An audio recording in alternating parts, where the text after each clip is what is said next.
A perfeição.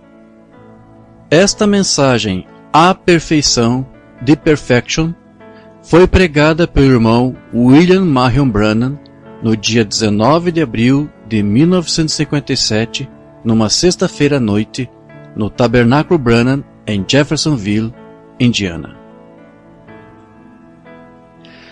E estar aqui para adorar juntamente com vocês.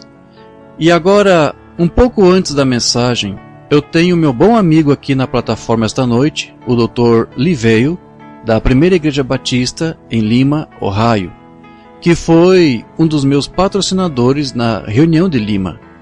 Eu perguntei a ele, vindo para cá esta noite, se ele daria uma palavra à congregação, talvez pertinente à reunião de Lima, por uns minutinhos. E fico feliz em apresentar a vocês esta noite o Dr. Liveo, outro batista que tem o Espírito Santo. O irmão Liveo fala por 14 minutos, testificando das muitas pessoas que estão sendo curadas. Amém, Deus abençoe. O irmão veio também. Isso tudo foi um tanto forte para um pastor batista, não foi? Bem, estamos muito felizes em ter o irmão Veio conosco. E certamente as portas estão abertas para ele voltar e visitar-nos a qualquer hora que possa. E agora, esta noite, amanhã à noite é o sepultamento do Senhor Jesus. Domingo pela manhã é o culto do nascer do sol às 6 horas. E creio que o irmão anunciou a parte seguinte do culto. Agora, vamos orar apenas um momento. Bendito Senhor, Tua palavra é verdade, e estamos agradecidos pelos homens que trabalham com ela, destemidamente, enquanto a divulgam para as pessoas. E ao abrirmos a Bíblia esta noite, ou virarmos suas páginas, possa o bendito Espírito Santo vir e abrir para nós a palavra de entendimento. Através de Jesus Cristo, nós pedimos. Amém.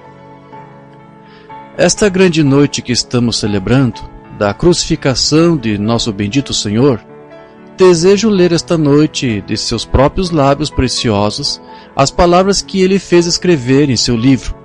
Em São Mateus capítulo 4 e os versículos 47 e 48, nós lemos assim: E se saudardes unicamente os vossos irmãos, que fazeis demais? Não faz os publicanos também assim? Mas sede vós, pois, perfeitos, como é perfeito o vosso Pai que está nos céus. E esta noite anunciamos que íamos falar sobre o assunto da perfeição. Agora este parece como que um texto bastante estranho a se tomar para a noite da crucificação de Nosso Senhor, mas hoje talvez vocês estiveram ouvindo o rádio e ouviram as diversas mensagens e os mensageiros, como eles apresentaram aquele grande e horrível dia quando Nosso Senhor morreu pelos pecados do mundo. Então eu escolhi esta noite ir ao redor de uma maneira diferente, para chegar a isto, para que seja um pouco diferente e poderá refrigerá-los um pouco, e possa o bendito Espírito Santo inspirar a palavra agora, enquanto fazemos o esforço de trazê-la. Deus requer perfeição. Nós queremos nos lembrar disso, que não há nada incompleto que possa ir à presença de Deus. Deve ser perfeito. Nossa adoração, tudo. Agora, no jardim do Éden, Deus tinha Adão e Eva no jardim. E eles pecaram e transgrediram as leis de Deus ao pecar. Desobediência. E quando a transgressão vem, desobediência é a transgressão da lei. E a lei de Deus, Ele sendo santo, inadulteradamente santo, então, nenhuma mancha de impureza pode algum dia permanecer em sua presença. Então, se o pecado veio ao mundo pela transgressão, então o pecado tem de ser acertado antes mesmo que o pecador possa estar na presença de Deus. Agora, se não há lei, então não há justiça. Mas a lei requereu, ou a justiça requer uma lei. E a lei, quando é invocada, ela projeta a justiça. Agora, pela lei, nenhuma carne é salva. Agora, a lei não pode nos salvar. A lei era aquilo que nos colocava na cadeia, mas ela não tinha nenhum poder redentor. A lei apenas nos mostrava que éramos pecadores e nos condenava.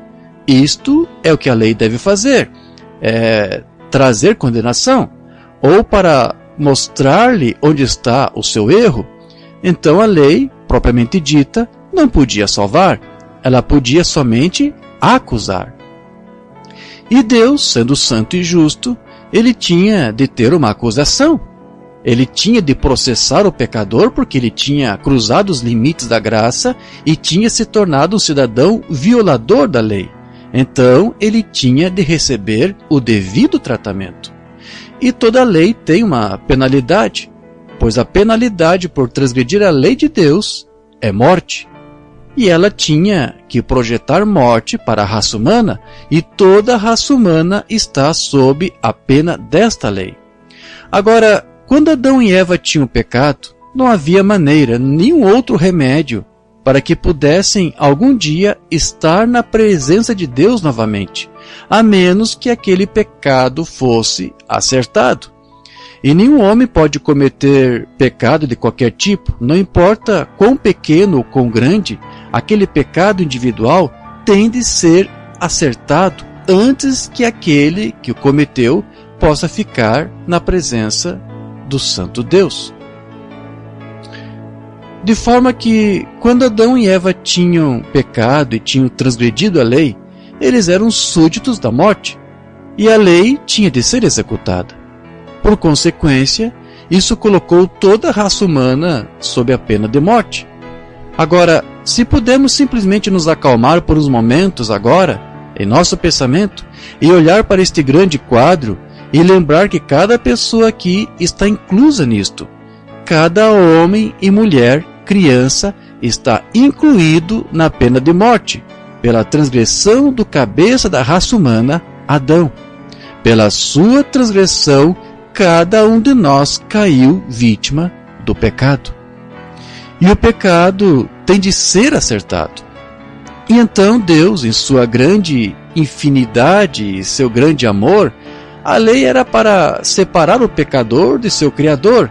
Então ele ficou aniquilado, e totalmente aniquilado. Não haveria maneira dele jamais voltar, a menos que aquele pecado fosse acertado.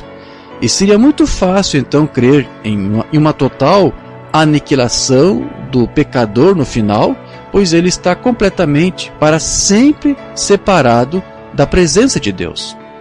Agora, notem este pecado.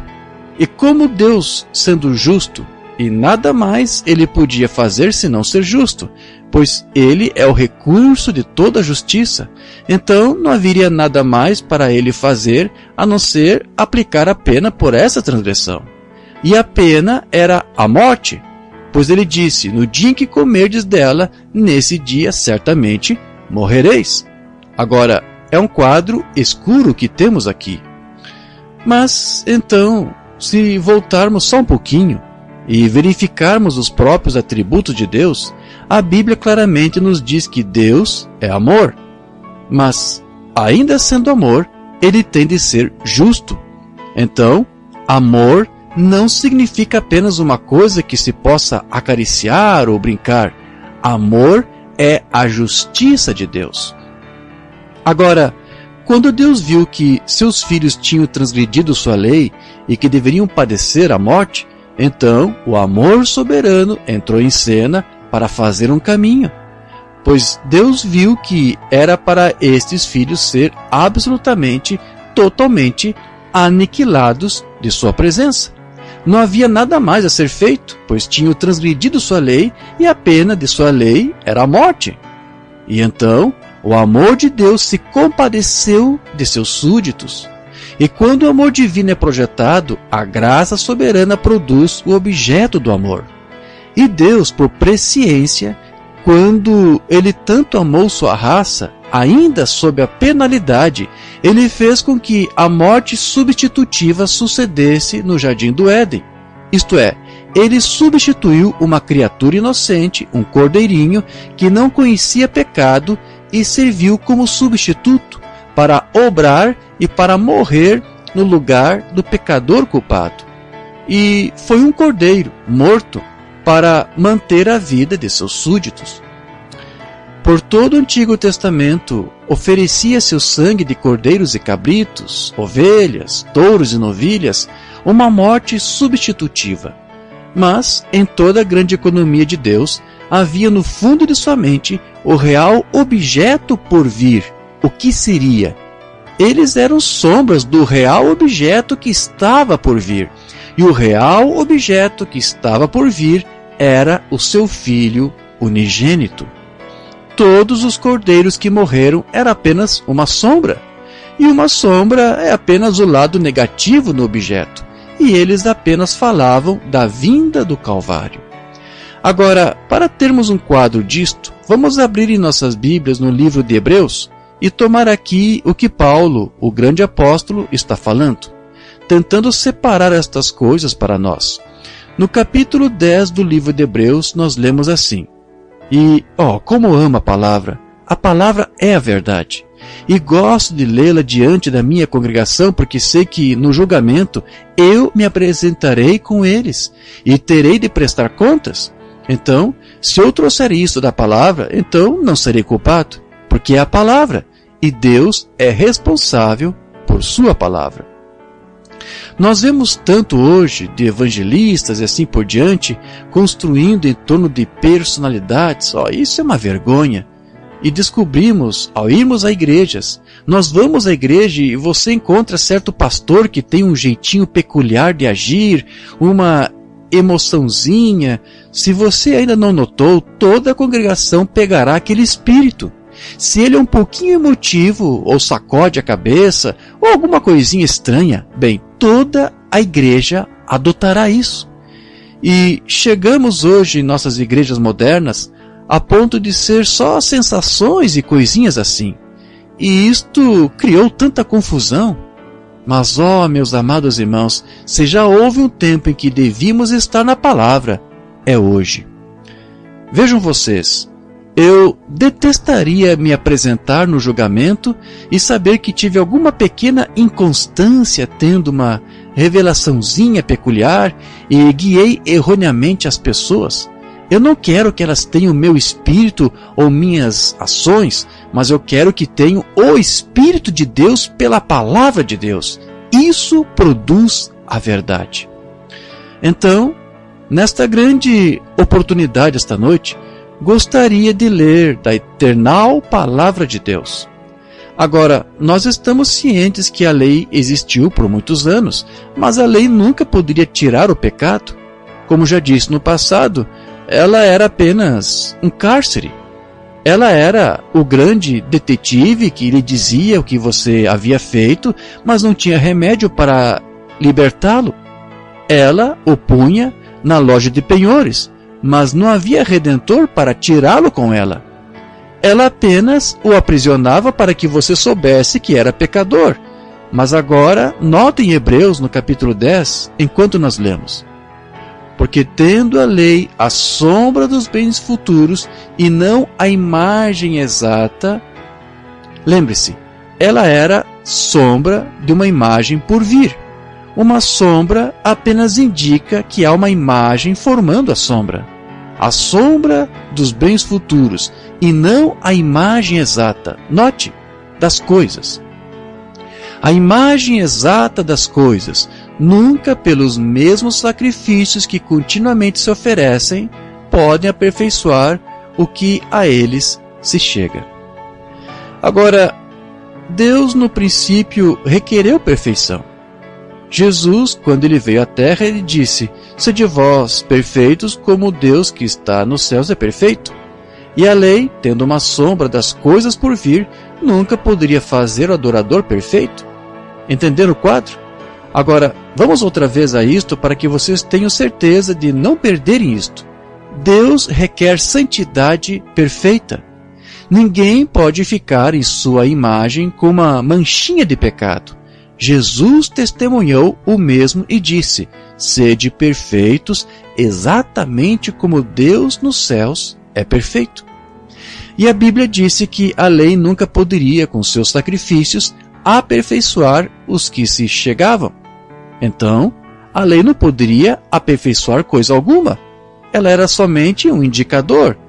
Esses sacrifícios feitos a cada ano nunca poderiam aperfeiçoar o adorador. Sendo assim, nenhum sob a lei, ou guardador das leis, ou sob as sombras, poderia ser perfeito. Doutra, versículo 2, maneira teriam deixado de se oferecer. Se houver alguma coisa que eu possa fazer para me tornar perfeito na presença de Deus, então Cristo não tinha de morrer por mim. Se houver uma coisa que você possa fazer que fosse de algum mérito na presença de Deus, então Cristo morreu em vão. Nem guardar a lei, nem suas ideias legalistas, nem um pouco da sua própria santidade, nada que você pudesse parar de fazer, parar de mentir, parar de roubar, parar de fumar cigarro, parar de ir ao cinema, ainda assim você está perdido. Nada pode fazê-lo. Unir-se a igrejas, rituais, cerimônias, batismos, ordens da igreja, leitura de credos, fazer preces, todas essas coisas de nada valeriam. Você está perdido. Você não pode fazer coisa nenhuma por si mesmo, pois é pecador sob condenação. E não há maneira em você mesmo, ou em algum credo, ou em qualquer coisa que você pudesse fazer ou pensar por si mesmo, que pudesse ter qualquer mérito na presença de Deus. Porque, para começar, você é pecador. E a Bíblia declara que todos nós nascemos em pecado, fomos formados em iniquidade, viemos ao mundo falando mentiras, e Deus não poderia tomar um homem para morrer pelo outro, porque um é tão culpado quanto o outro. Na presença de Deus, o arcebispo nascido neste mundo era tão culpado quanto o mais baixo bêbado da cidade.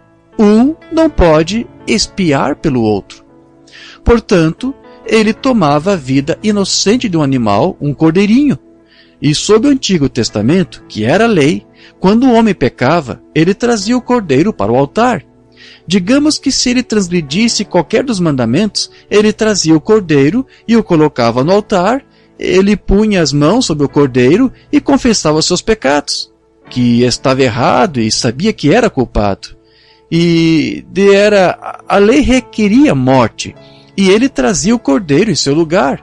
E quando a garganta do animalzinho era cortada, e ele começava a chutar com as patinhas e a balir, se você já viram a morte de um cordeiro, que choro lamentável! O coitadinho tentando balir e sua pequena veia jugular cortada, e enquanto ele esperneia e estremece, enquanto se estica, então estremece outra vez e bale, e o sangue esguicha, banha sua lãzinha e as mãos do adorador. E enquanto o adorador se conscientizava de que, por cometer adultério, por mentir, roubar, qualquer que fosse sua culpa, ou mesmo maus pensamentos, o que quer que fosse na mínima sombra, ele era culpado, porque aquela era a sua natureza. Ele era uma pessoa culpada, talvez não por desejo, mas por natureza. Ele era culpado. E ele tinha de reconhecer que este cordeirinho inocente tinha morrido em seu lugar. E ele sentia dó do coitadinho. Mas o homem, tão logo o cordeiro finalmente morria, com o sangue do cordeiro sob as mãos, ele saía do edifício com o mesmo desejo no coração que tinha no princípio. Por quê? Porque a vida que estava no cordeirinho, a vida está no sangue. Sua vida está em seu sangue. Nós sabemos disto. E a vida no sangue do cordeiro era a vida animal. Por conseguinte, quando seus pequenos corpúsculos eram rompidos e a vida saía do animal, ela não podia retornar ao adorador, porque o adorador era um ser humano. O sangue fazia uma cobertura, mas não podia expiar perfeitamente, pois o homem deixava o edifício com o mesmo desejo de pecar que tinha desde o começo. Mas, ao fazer isto, ele estava olhando adiante para um tempo quando haveria um cordeiro perfeito que viria. E ele fazia aquilo no holocausto porque era a única maneira que conhecia. Então, vejam vocês, quando o sangue estava se derramando e a vida saía do animal, ela não podia retornar para o homem, pois era um animal. O outro era homem, um animal inocente por um homem culpado. Mas, um dia, há uns 2000 anos, o Cordeiro de Deus nasceu em uma pequena manjedoura em Belém e foi guiado como uma ovelha para o seu matadouro. Há uns 1900 anos, esta tarde, às 3 horas, ele morreu. E o imaculado, inocente Cordeiro de Deus foi suspenso na cruz do Calvário e morreu por cada pecador. Agora, quando o adorador vem a este Cordeiro por fé, e este é um tipo diferente de cordeiro, ele não é um cordeiro como aquele outro. Nenhum homem pode vir a este cordeiro a menos que Deus o traga primeiro. Estão vendo a soberania de Deus? Eu espero que isto penetre bem fundo agora. Vejam, Deus sabia que ele tinha ovelhas neste mundo. Ele sabia que haveria pessoas para serem salvas, e seu amor olhou para baixo e viu aqueles que seriam salvos. Sendo assim, por pré-conhecimento, ele predestinou uma igreja para encontrar-se com ele adiante, sem mancha nem ruga. E se Deus requeria uma igreja sem mancha nem ruga, ele tinha que ter algo para torná-la assim. Ele não poderia requerir a sua justiça.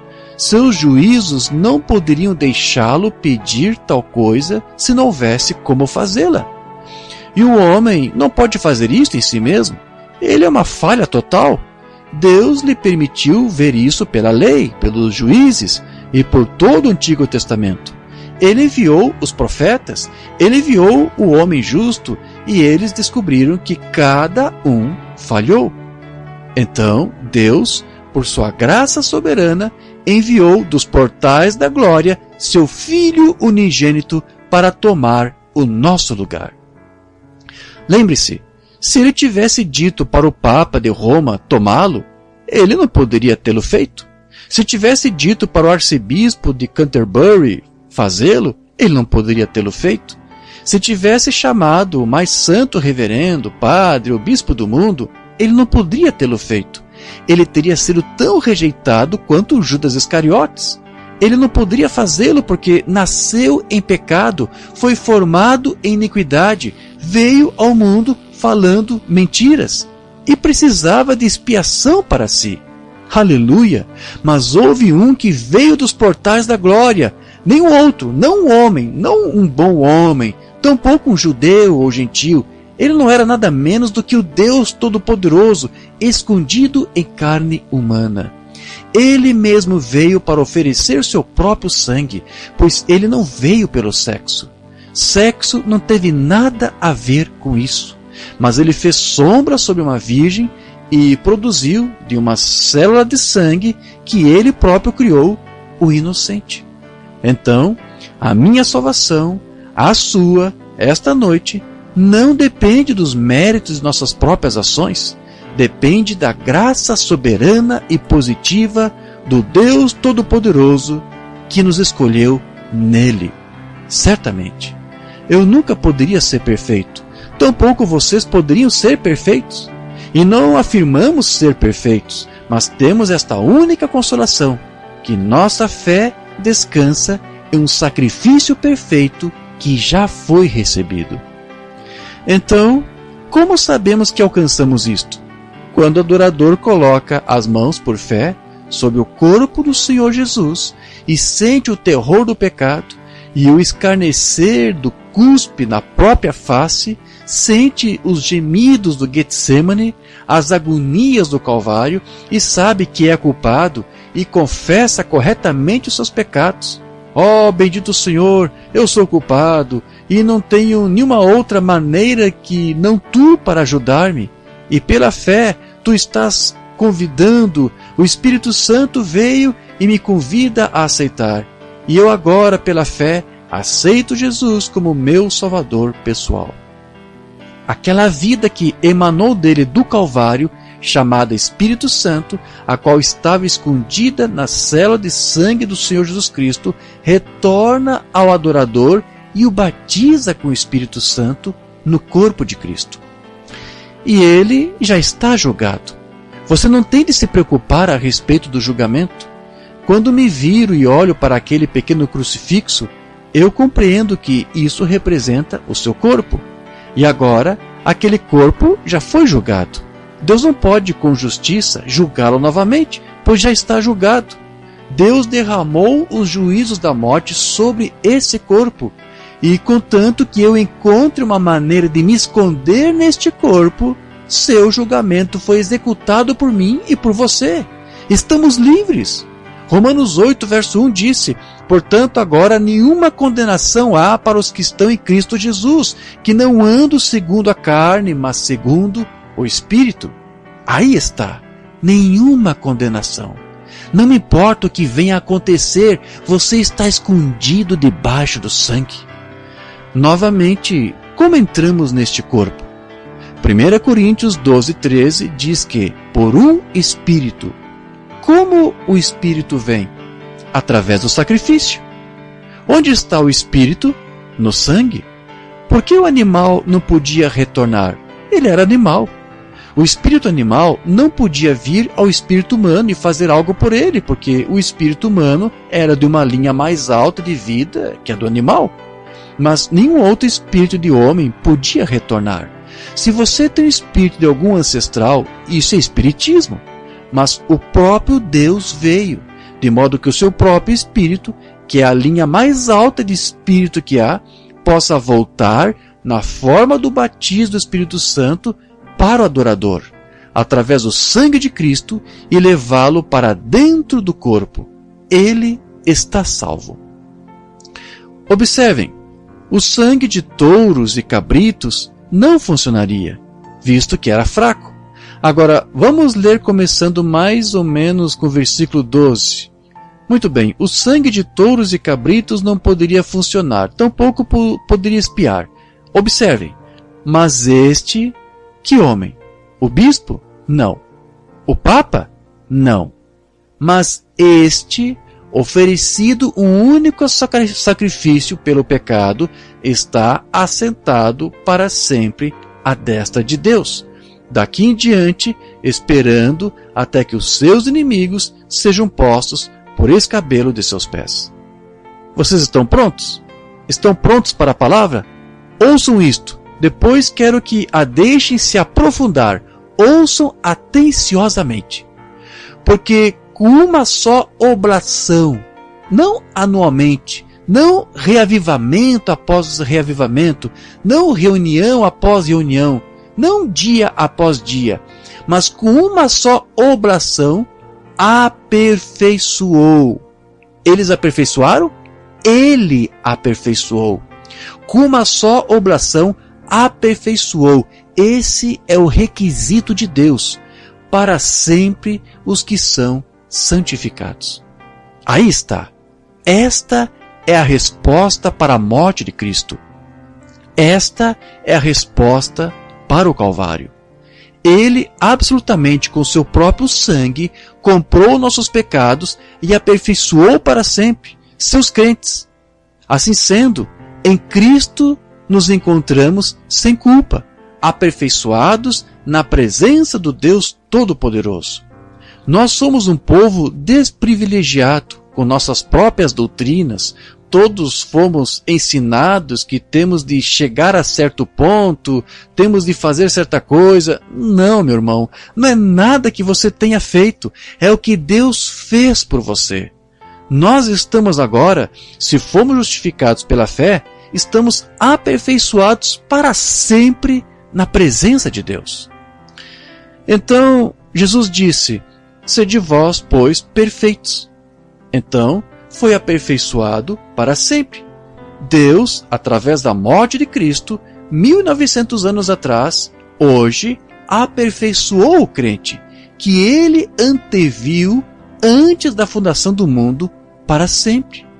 E aqueles que ele chamou, ele justificou. Aqueles que antes conheceu, ele chamou. Aqueles os quais ele chamou, ele justificou. Aqueles que ele justificou, ele já glorificou. Ele aperfeiçoou seus crentes. Agora, observem, voltemos agora ao primeiro versículo. Tendo a lei a sombra dos bens futuros, e não a imagem exata dessas coisas, nunca pelos mesmos sacrifícios que continuamente se oferecem cada ano, pode aperfeiçoar o que a eles se chega. Observem, aperfeiçoar é do que estamos falando. De outra maneira, não teriam deixado de se oferecer, porque, purificados uma vez, o adorador nunca mais teria consciência de pecado. O que você quer dizer? A palavra consciência ali, e a interpretação correta é desejo. Se um homem vem, o adorador, corretamente diante de Cristo, vendo o seu sofrimento, e ele se oferece a Cristo e diz: ó Senhor Deus, não há nada em mim que possa expiar, mas estou inteiramente dependendo de Ti. Então, aquele Espírito Santo entra no coração humano, a questão do pecado, propriamente dita, é resolvida para sempre, pois cada desejo de pecado é tirado de você. Pois se a lei pudesse ter feito isso, aqueles sacrifícios teriam de cessar, ou não teriam de cessar, mas sendo que ela não podia fazê-lo, Cristo teve de morrer para nos tornar perfeitos. Amigos, há tantas coisas que poderíamos dizer esta noite sobre a perfeição. Estamos sempre tentando arrancar os olhos do outro para nos tornar um pouco mais santos do que eles, mas se apenas olharmos para o quadro, é só pela graça de Deus que nós somos o que somos. Há algum tempo atrás, aqui em Ohio, eu aprendi uma lição da maneira difícil. Eu estava realizando um encontro lá em Ohio e estava ficando fora da área urbana. Por causa da multidão, eu não podia ficar na cidade. Nós comíamos em um pequeno restaurante de uns Dunkards, membros da Igreja dos Irmãos nos Estados Unidos, e umas garçonetes tão amáveis e decentemente vestidas e o mais limpas possível, que comportavam-se como damas, nos serviam. Era um pedacinho do céu comer em tal lugar. A cozinha deles era limpíssima, e no domingo eles fecharam e foram à sua igreja. Eu fiquei com um pouco de fome, eu ia pregar no domingo à tarde, e fui a um pequeno restaurante de pratos americanos comuns para comer alguma coisa. E quando entrei, o que eu vi não foi menos do que um caça-níqueis funcionando. E havia um homem da minha idade em pé, o qual talvez fosse um homem casado, abraçando uma mulher, jogando em um caça-níqueis. A nossa própria lei, a proteção da nossa justiça, dos nossos bens, encontrava-se ali, violando uma coisa que ele deveria estar protegendo, porque é ilegal jogar em Ohio, jogando no caça-níqueis. E me virei e olhei para a parte de trás do edifício. Ali estava um grupo de garotos adolescentes e um disquinho de rock and roll na máquina tocando. Uma jovem de uns 18 anos, nitidamente abaixo de sua anatomia como mulher, mas ela estava parada ali com seu vestido decotado na frente e um daqueles garotos com as mãos na menina, onde elas não deveriam estar. E eles estavam fumando e bebendo. E pensei, ó Deus, como pode suportar isto? E olhei à minha direita quando vi alguém soltar um grande gemido. E havia uma mulher de idade sentada, provavelmente de 60 ou 70 anos. Ela estava usando essas velhas roupinhas vulgares, quase pela metade de seus membros, e sua pobre carne enrugada estava tão flácida como podia. E ela estava usando essa pintura de lábio e uma grande coisa roxa no lado de seu rosto, pintado, usando uns sapatinhos, sandálias, com as unhas dos pés roxas pintadas, as unhas das mãos roxas pintadas, e seu cabelo estava cortado bem curto e enrolado e tingido de azul, e eu olhei para ela. E do outro lado da mesa estavam dois homens sentados, bêbados. Um deles era Verão, usando um grande velho sobretudo do exército, com um cachecol cinza enrolado no pescoço e barbudo, arrotando e agindo assim. E eles pediram licença, os homens pediram a ela e começaram a sair assim para o banheiro. Eu fiquei ali e disse: Deus, por que tu não destróis tudo isto? Por que não afundas isto na terra? Eu disse: terão as minhas pequenas Sara e Rebeca de crescer sob tal coisa assim?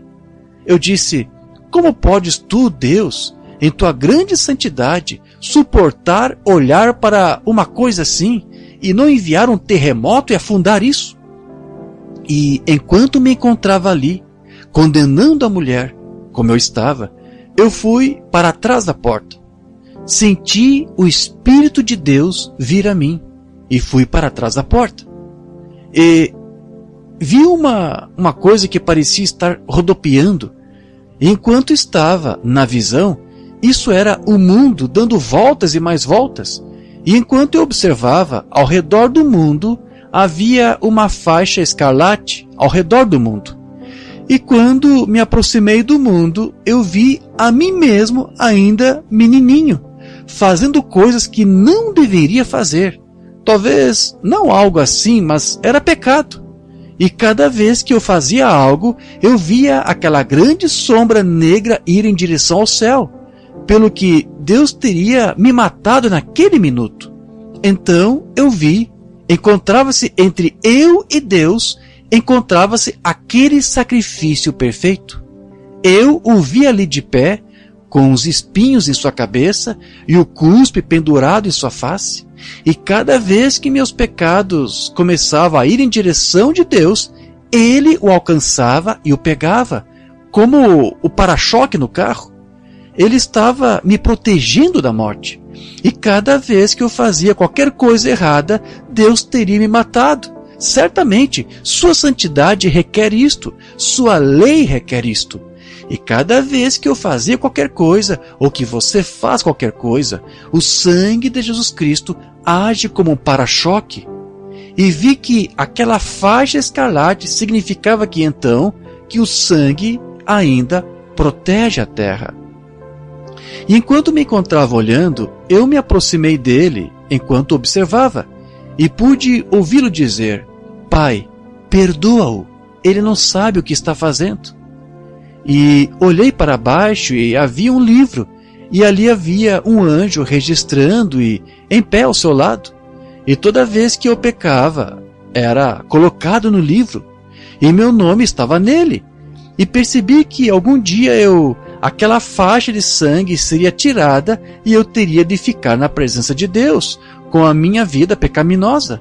Mas eu vi, por sua misericórdia, que ele refreava o meu julgamento. Eu fui a ele, humildemente, e ajoelhei-me e disse: Ó Jesus, tu, Filho de Deus, sou indigno de vir à tua presença, mas, por favor, não me perdoas pelo que tenho feito? Ele tocou o seu lado com a mão, pegou o velho livro e escreveu perdoado nele. Atirou-o para trás de si e meus pecados desapareceram. Então, ele olhou-me com expressão severa e disse: Agora, eu o perdoei, mas você quer condená-la? Então, eu vi o que aquilo queria dizer. Assim que saí da visão, eu me aproximei dela e eu disse: Como está? Ela estava bebendo.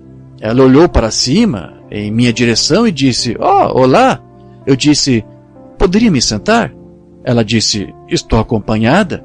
Eu disse: Não foi essa a minha intenção, senhora. Quero apenas falar com a senhora por um minuto. Ela disse: Sente-se. E eu disse: Senhora, poucos minutos atrás, ali de pé, atrás daquela porta, eu comecei a lhe contar. E quando notei, as lágrimas começaram a correr por seu rosto. E ela me disse, eu disse: a senhora realmente não quer fazer estas coisas. Jesus morreu e o juízo de Deus está refreado por seu sangue. A senhora não tem desejo de fazer isto. E ela disse: Não, senhor. Disse: Meu pai era diácono na igreja. Eu fui criada em um lar cristão. Meu marido e eu éramos membros fundadores e vivíamos numa vida cristã. Ela começou a me contar que, após a morte dele, ela tinha 2 mocinhas e ela se desviou. E como as meninas a tinham deixado e ela tinha jogado a sua vida fora, e ela pensava que não havia mais esperança para si. Mas eu disse: Deus, sê misericordioso. Aqueles que ele dantes conheceu, ele os chamou. Ela disse: o senhor é o reverendo Branham de lá? Eu disse: sou. Ela disse: estou envergonhada de mim mesma por estar sentada aqui desta maneira. Disse: o senhor acha que haveria uma chance para mim? Eu disse: Jesus está com seus braços estendidos, esperando que a senhora venha. E as outras pessoas começaram a se interessar. Eu disse: a senhora sairia e viria aqui neste assoalho comigo? Ela disse: eu irei, senhor. Eu a tomei pela mão. Eu disse: a senhora tem aproximadamente a idade da minha mãe. A senhora se ajoelharia comigo aqui nesse assoalho? E ali no assoalho, nós transformamos aquele lugar, aquela tarde, em um culto à moda antiga. E Deus salvou aquela mulher pela sua graça. Ela se vestiu e veio à reunião, e que eu saiba, está vivendo uma vida cristã esta noite. O que é isto? Deus requer perfeição. Ele requer o seu arrependimento. Ele requer sua fidelidade para com Ele. Mas Ele está olhando esta noite. Não importa o quanto você tenha pecado, quanto de menos ou quanto de mais, você ainda é pecador e não pode entrar de nenhuma outra maneira, exceto por Jesus Cristo, o sacrifício todo suficiente de Deus. E nele você é aperfeiçoado para todo sempre. Pense nisso. Não é nada que você faça, não são novas páginas que você vire, não é uma nova vida que você comece, é uma confissão do seu erro e a graça de Deus para com você. Isso o traz à perfeição. E então você é aperfeiçoado em Jesus Cristo.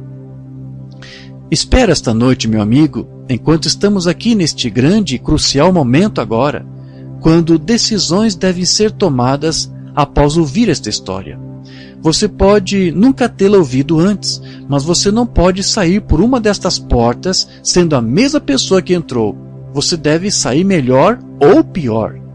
E enquanto inclinamos a cabeça apenas um momento, quero que você pense seriamente sobre isso. E como está a sua alma esta noite? Jesus Cristo morreu por você. Você diz: irmão Branham, quando conseguir parar de fumar, quando conseguir parar de beber, quando conseguir endireitar tal coisa, eu farei isso. Isto nunca será feito corretamente. Você nunca conseguirá fazê-lo. Por que não vem da maneira que está? E por fé, vá até aquela corrente que suas feridas abertas suprem, para que então o amor redentor seja seu tema. E seja até você morrer. Por que aceitar um substituto? Por que tentar entrar através da sua igreja? Por que tentar vir por parar de beber ou de mentir? Venha pelo caminho da perfeição, porque com uma só oblação aperfeiçoou para sempre os que são santificados. Como sou santificado? Confesse seus pecados na presença do sangue de Jesus, e a vida que vem daquele sangue retorna ao adorador e o santifica dos desejos das coisas do mundo, pois por aquele todo suficiente sacrifício ele nos santificou. Um espírito, nós somos todos batizados em um corpo. Agora não há condenação para aqueles que estão em Cristo Jesus, para aqueles que caminham não segundo a carne, mas segundo o Espírito. Se está tentando caminhar pelo Espírito e ainda desejando a carne, o sacrifício ainda não foi suficientemente aplicado a você.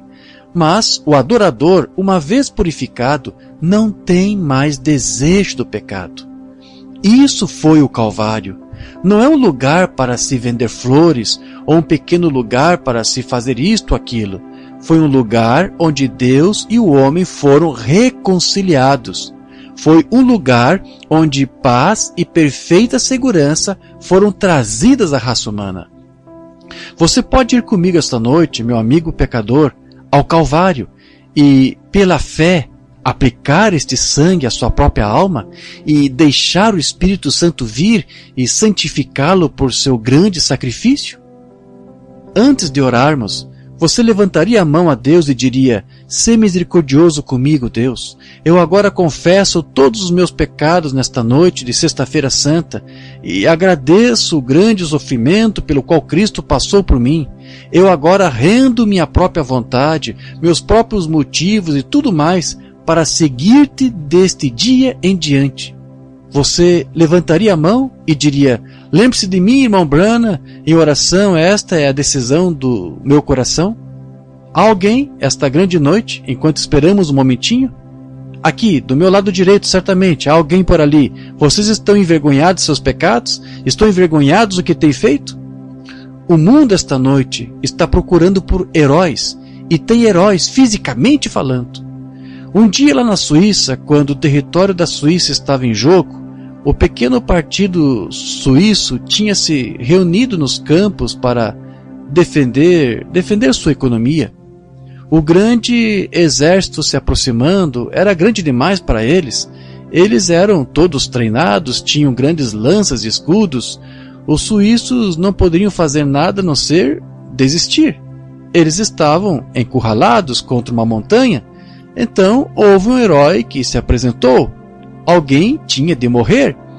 E se eles perdessem a batalha, eles não tinham nada a não ser velhas foices e pedras, varas com que lutar. Quando o exército se aproximando parecia uma muralha, se eles fossem tomados, suas pequenas e amáveis esposas seriam violadas, suas jovenzinhas seriam violadas, seus bebês seriam mortos, a cabeça deles seria estourada, seus lares seriam destruídos, tudo estaria perdido. Então, houve um homem cujo nome é muito rapidamente esquecido, chamado Arnold von Winkelried. Ele avançou e disse: "Suíços, hoje dou a vida pela Suíça."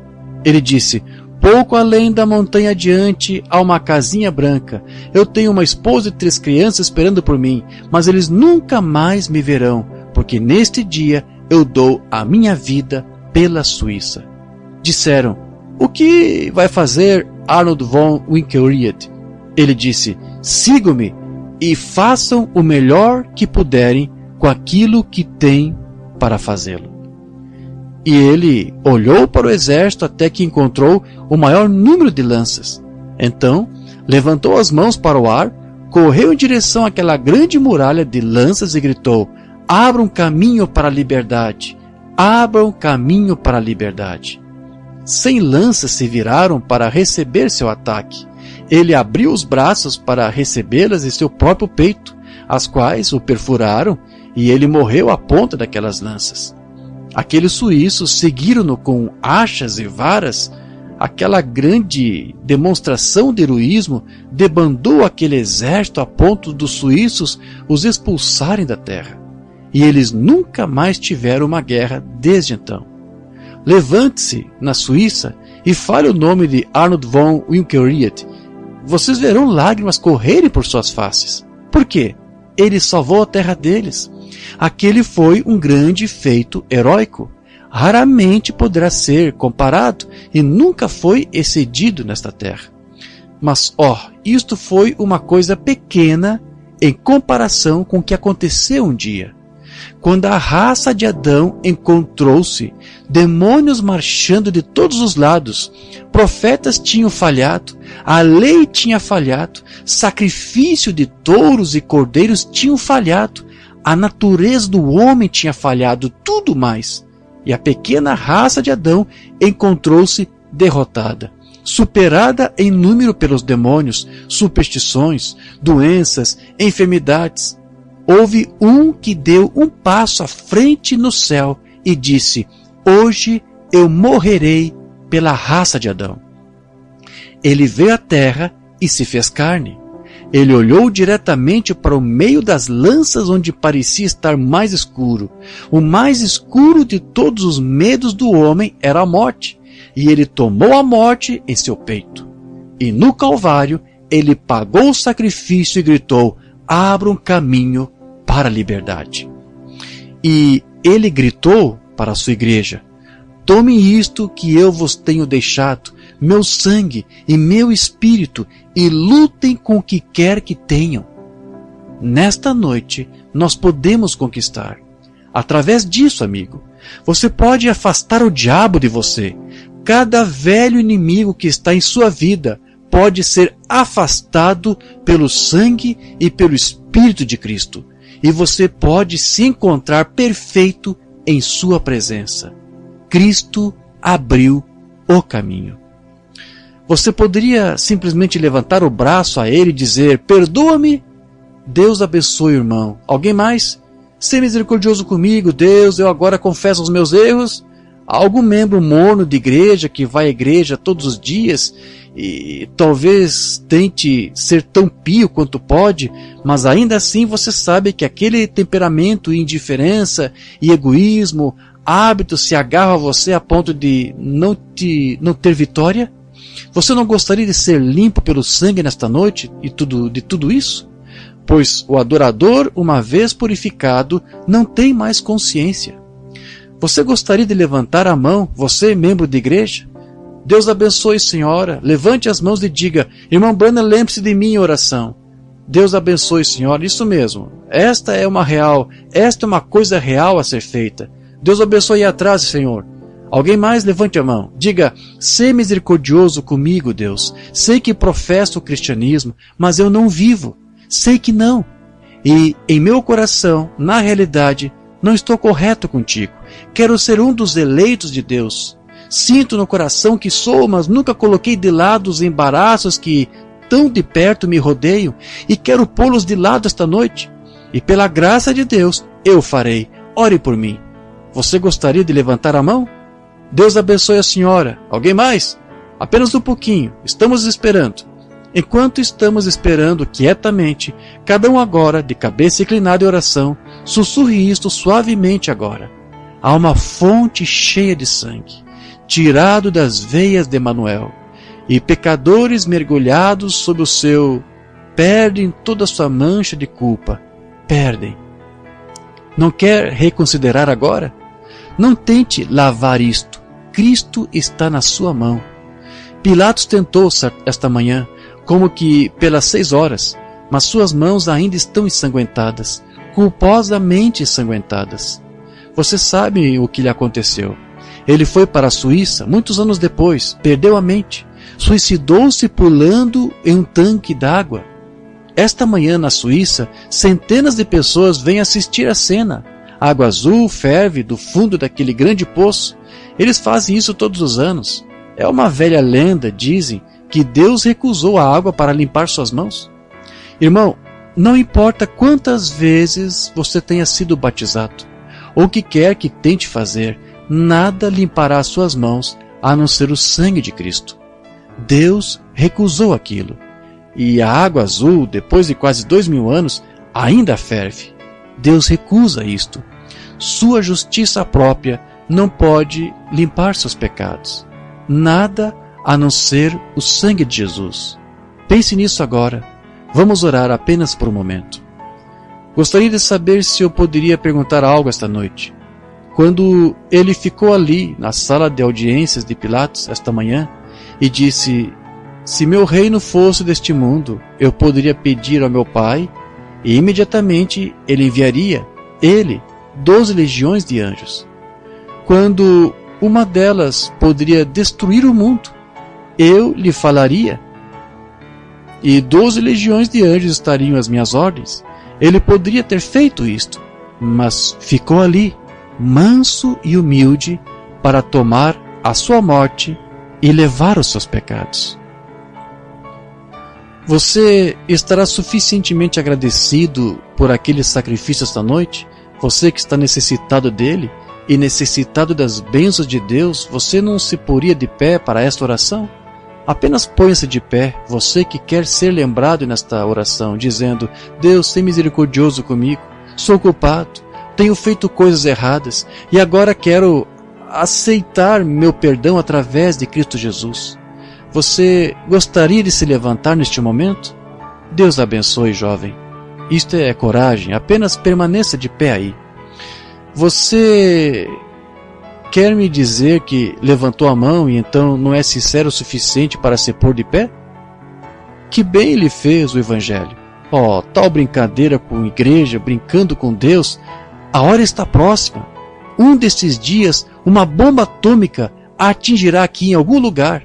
Em uma dessas grandes fábricas de pólvora, não haverá 1 milésimo de segundo para repensar isto. Será tarde demais então.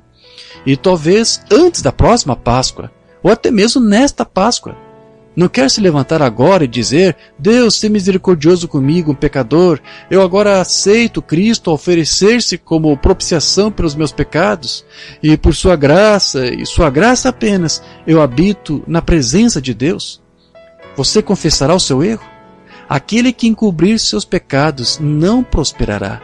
Aquele que confessa seu pecado tem misericórdia. Depende de você. Ele está observando.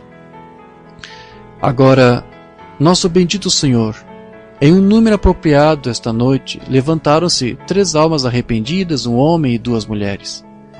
Como estou pensando, Senhor, no Calvário, quando um de um lado disse: Senhor, lembra-te de mim quando entrares em teu reino. O outro disse: se tu és, deixa-nos ver o milagre. Tira-nos da cruz e salva-te a ti mesmo. E o outro disse: Deus, seja misericordioso comigo. E sua cabeça inclinou-se para o seu lado direito e disse: hoje tu estarás comigo no paraíso. Mas tu permaneceste em silêncio com o outro, porque não havia arrependimento. E, Deus Pai, rogo que esses talvez, eu confiarei que eles são os únicos 3 no edifício que sentem que precisam confessar seus erros, mas que vieram pelo caminho todo suficiente, o caminho da cruz.